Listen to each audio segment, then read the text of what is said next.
ನಮಸ್ಕಾರ. ಕಗ್ಗ ಮಾರ್ಗದಲ್ಲಿ ಮುಂದುವರಿತಾ ಇವತ್ತಿನ ಕಗ್ಗ, ತಲೆಯಿಂದ ತಲೆಗೆ, ಪೀಳಿಗೆಯಿಂದ ಪೀಳಿಗೆಗೆ, ಅಲೆಯಿಂದ ಅಲೆಗೆ, ಟಪ್ಪೆಯ ಚಾರನಂತೆ ಇಳಿಯುತ್ತಿದೆ ಯುಗದಿಂದ ಯುಗಕ್ಕೆ ಮಾನವ ಧರ್ಮ, ನೆಲದಮೃತ ಧಾರೆಯದು ಮಂಕುತಿಮ್ಮ. 408ನೇ ಕಗ್ಗ ಇದು. ಎರಡು ಥರ ಇದನ್ನ ಅರ್ಥೈಸಬಹುದು.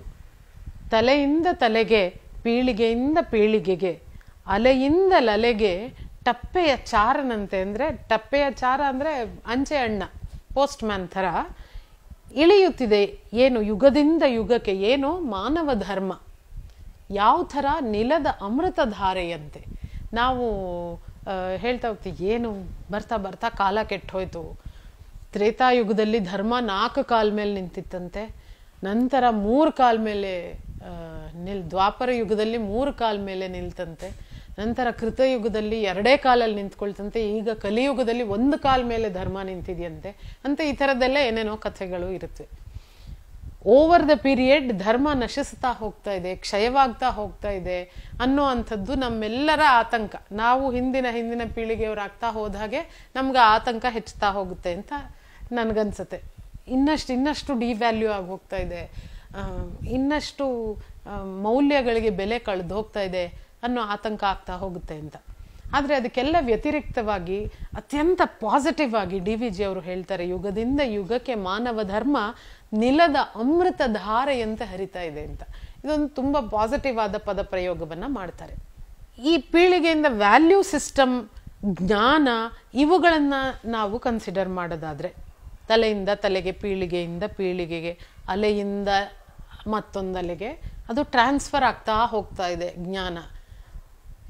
ಯಾವುದು? ಒಬ್ಬ ಸೈಂಟಿಸ್ಟು ಒಂದು ಪಾಸ್ಚುಲೇಟ್ನ ಮಾಡಿದ್ರು, ಆ ಪಾಸ್ಚುಲೇಟ್ನ ಬೇಸಿಸ್ ಆಗಿ ಇಟ್ಕೊಂಡು ಅದರ ಮೇಲೆ ಹೊಸದೊಂದು ಇನ್ವೆನ್ಷನ್ನ ಮುಂದಿನ ಪೀಳಿಗೆಯವರು ಕಂಡುಹಿಡಿದ್ರು, ಅದರಿಂದ ಇನ್ನೊಂದೇನೋ ಆಗಿ ಮತ್ತೊಂದು ಕಂಡುಹಿಡಿದ್ರು. ಇವತ್ತು ಆರ್ಟಿಫಿಷಿಯಲ್ ಇಂಟೆಲಿಜೆನ್ಸ್ ವರೆಗೆ ಬಂದು ನಿಂತಿದ್ದೇವೆ, ಎಲೆಕ್ಟ್ರಿಸಿಟಿಯ ಇನ್ವೆನ್ಷನ್ ಇಂದ probably.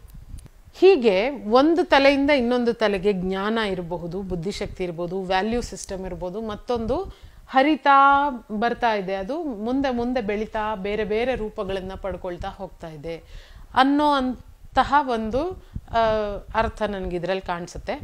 At the same time genetically ನಾವೇನನ್ನ ಇನ್ಹೆರಿಟ್ ಮಾಡ್ಕೊಂಡು ಬರ್ತಾ ಇದ್ದೀವಿ, ಅದನ್ನ ಹಿಂದಿನ ಪೀಳಿಗೆಯಿಂದ ನಮ್ಮ ಪೀಳಿಗೆ, ನಮ್ಮಿಂದ ಮುಂದಿನವರಿಗೆ ನಮ್ಮಲ್ಲಿರುವ ಪ್ರತಿಭೆಗಳನ್ನು, ನಮ್ಮಲ್ಲಿರುವ ಒಳ್ಳೆಯದನ್ನ, ನಮ್ಮಲ್ಲಿರುವ ಕೆಟ್ಟದ್ದನ್ನ ಎಲ್ಲದನ್ನು ಟ್ರಾನ್ಸ್ಫರ್ ಮಾಡ್ಕೊಳ್ತಾ ಬರ್ತೀವಿ ತಲೆಯಿಂದ ತಲೆಗೆ, ಪೀಳಿಗೆಯಿಂದ ಪೀಳಿಗೆಗೆ. ಇಂದರನ್ ನಮಗೆ ಬೇಕಾದ್ದನ್ನ ಉಳಿಸ್ಕೊಂಡು ಬೆಳೆಸ್ಕೊಂಡು ಬರ್ತೀವಿ, ಬೇಡದೇ ಇದ್ದದ್ದನ್ನ ನಶಿಸಿ ಹೋಗ್ತಾ ಬಿಟ್ಟು ಹೋಗ್ತಾ ಬರ್ತಾ ಇದೀವಿ. ಒಟ್ಟಾರೆ ಆ ಫ್ಲೋನ ಕಂಟಿನ್ಯೂ ಮಾಡ್ಕೊಂಡು ಬರ್ತಾ ಇದ್ವಿ. ನಮಗೆ ಬಾಲ ಇತ್ತಂತೆ, ಇವಾಗ ಒಂದು ಟೈಲ್ ಬೋನ್ ಅಂತ ಒಂದು ಚಿಕ್ಕದು ಉಳ್ಕೊಂಡಿದೆ. ಹಾವುಗಳಿಗೆ ಕಾಲಿತ್ತಂತೆ, ಇವಾಗ ಅದಿಲ್ಲ. ಜಿರಾಫೆಗೆ ಉದ್ದ ಕತ್ತು ಬಂತು. ಇದೆಲ್ಲ ತಲೆಯಿಂದ ತಲೆಗೆ, ಪೀಳಿಗೆಯಿಂದ ಪೀಳಿಗೆಗೆ ನಿಧಾನವಾಗಿ ನಮ್ಮ ಅಗತ್ಯಗಳಿಗೆ ಅನುಸಾರವಾಗಿ, ಡಾರ್ವಿನ್ನ ಥಿಯರಿ ಇದೆಯಾ, theory of use and disuse, ಹಾಗೆ ಬೆಳೀತಾ ಮುಂದುವರಿತಾ ಆ ಕಂಟಿನ್ಯೂಟಿನ ಉಳಿಸ್ಕೊಳ್ತಾ ಜಗತ್ತು ಮುಂದೆ ಸಾಗ್ತಾ ಇದೆ ಅಂತ. ಒಳ್ಳೆಯದನ್ನ ಇಟ್ಟುಕೊಂಡು ಕೆಟ್ಟದ್ದನ್ನ ಬಿಡ್ತಾ, ಆ ಇಟ್ಕೊಳ್ಳೋದನ್ನ ಮತ್ತಷ್ಟು ಬದಲಾಗಿಸ್ತಾ, ಬೆಳೆಸ್ತಾ, ಅರಳಿಸ್ತಾ ಮುಂದುವರಿತಾ ಹೋಗ್ತಾ ಇದ್ದೀವಿ ನಾವು. ಈ ಮುಂದುವರಿಕೆಯಿಂದಲೇ ಜಗತ್ತು ಇನ್ನೂ ಆಕ್ಟಿವ್ ಆಗಿದೆ, ಅಲೈವ್ ಆಗಿ ಇದೆ. ಆದ್ದರಿಂದ ಇದು ನಿಲದ ಅಮೃತ ಧಾರೆ. ನಾವು ಅನ್ಕೊಳ್ಬಹುದು ಇವತ್ತು ಎಲ್ಲ ಕೆಟ್ಟು ಹೋಗಿದೆ, ಡೈಲ್ಯೂಟ್ ಆಗೋಗ್ತಾ ಇದೆ ಅಂತ. ಬಹುಶಃ ಆ ಆತಂಕಕ್ಕೆ ಕಾರಣ ಇಲ್ಲ ಅಂತ ಅನ್ಸುತ್ತೆ. ಇಲ್ಲಿಯವರೆಗೆ ಇತಿಹಾಸವನ್ನ ಗಮನಿಸಿದರೆ ಕೆಟ್ಟವರು, ಕೆಟ್ಟ ಪ್ರಾಕ್ಟೀಸಸ್ಸು ಎಲ್ಲವೂ ಎಲ್ಲ ಕಾಲದಲ್ಲೂ ಇದ್ವು.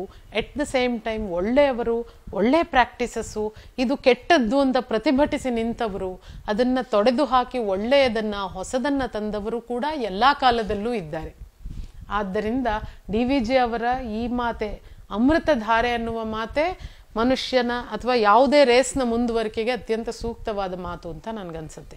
ನಿಲದ ಅಮೃತ ಧಾರೆಯ ಹಾಗೆ ಯುಗದಿಂದ ಯುಗಕ್ಕೆ, ತಲೆಯಿಂದ ತಲೆಗೆ, ಪೀಳಿಗೆಯಿಂದ ಪೀಳಿಗೆಗೆ ಜ್ಞಾನದ ಹರಿವು, ಉತ್ಸಾಹದ ಹರಿವು, ಪ್ರತಿಭೆಗಳ ಹರಿವು, ಒಳ್ಳೆಯದರ ಹರಿವು ಸಾಗ್ತಾನೆ ಇದೆ, ಮುಂದೇನೂ ಸಾಗ್ತಾನೆ ಬರುತ್ತೆ. ಇಡೀ ಜಗತ್ತಿನ ಮುಂದುವರಿಕೆಗೆ ಒಂದು ಅತ್ಯಂತ ಆಶಾಭಾವವನ್ನು ಕೊಡುವಂತಹ ಕಗ್ಗ ಇದು. ಅದೇ ಆಶಾಭಾವದೊಂದಿಗೆ ಮತ್ತೊಂದು ಕಗ್ಗದಲ್ಲಿ ಭೇಟಿಯಾಗ್ತೀನಿ. ನಮಸ್ಕಾರ. ಅನುಕ್ಷಣದ ಸುದ್ದಿಗಳಿಗಾಗಿ ವಿಸ್ತಾರ ನ್ಯೂಸ್ ಯೂಟ್ಯೂಬ್ ಚಾನೆಲ್ ಸಬ್ಸ್ಕ್ರೈಬ್ ಮಾಡಿ. ಹೊಸ ಸುದ್ದಿಗಳ ನೋಟಿಫಿಕೇಶನ್ಗಾಗಿ ಬೆಲ್ ಐಕಾನ್ ಕ್ಲಿಕ್ ಮಾಡಿ. ಲೇಟೆಸ್ಟ್ ಅಪ್ಡೇಟ್ಸ್ಗಾಗಿ www.vistaranews.com ವೆಬ್ಸೈಟ್ಗೆ ವಿಸಿಟ್ ಮಾಡಿ. ಅಂಗೈಯಲ್ಲೇ ಜಗತ್ತಿನ ಸುದ್ದಿ ತಿಳಿಯಲು ವಿಸ್ತಾರ ನ್ಯೂಸ್ ಕನ್ನಡ ಆಪ್ ಡೌನ್ಲೋಡ್ ಮಾಡಿ.